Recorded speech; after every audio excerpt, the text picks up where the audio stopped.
En esa época yo me sentía muy espiritual y pensé que estaría bien experimentar con espacios internos en frascos. Y entonces aquí hice mi espacio interno y comencé a explorar qué eran los espacios internos en mí.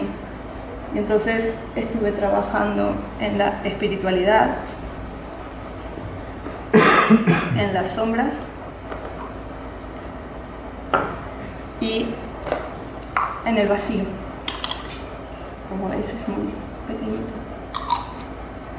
De este proceso también me di cuenta y observé en mí ciertas contrariedades.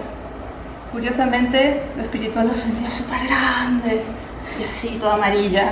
Pero si miraba mi vida real, no es que estaba muy espiritual, que digamos.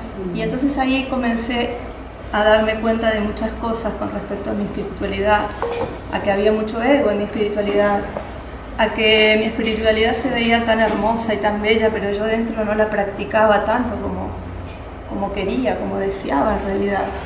Y eso me dio luz. Me di cuenta que la sombra era mucho más pequeña que mi espiritualidad, pero sin embargo, aunque era muy pequeña, me hacía mucho ¡guau! Era como, ¿cuánto pincha la sombra? A pesar de que es tan pequeña. Y luego el vacío, también me volvió a pasar lo mismo. En algo tan pequeño y yo muchas veces me sentía tan inmensamente vacía. Entonces, gracias a este proyecto, a este proceso de poder materializar lo que uno siente y ponerlo en perspectiva, pude vivenciar todo esto en el cuerpo también y cómo lo vivía en mi vida. Para mí el objetivo siempre era ese, ¿no? Arrancar desde algo que siento artístico y llevarlo realmente a mi vida y ver qué pasa. Y si al materializar esto cambiaba de alguna manera mis imágenes internas, cómo yo me vivía, qué dibujaba, cómo me relacionaba con la meditación, que tan importante era para mí. Gracias a esto le di más constancia a la meditación y le di más presencia a la meditación. Y ahí comenzó a ser un hábito la meditación. Entonces, de los espacios internos también me quedan preguntas por responder, que espero poder responder a lo largo de este año. ¿Dónde percibo mi espiritualidad? ¿Cómo alimento mi espiritualidad? ¿En qué aspectos de mí y mi vida se materializa, exterioriza mi vida espiritual? Y también con respecto a los otros temas, ¿no? ¿Qué es el vacío? ¿Está vacío el vacío? ¿Con qué lo lleno?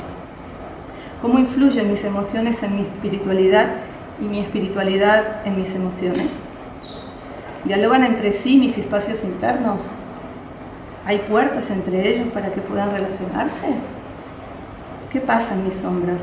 ¿Qué aspectos de mi sombra son los que hacen que se dibuje la sombra?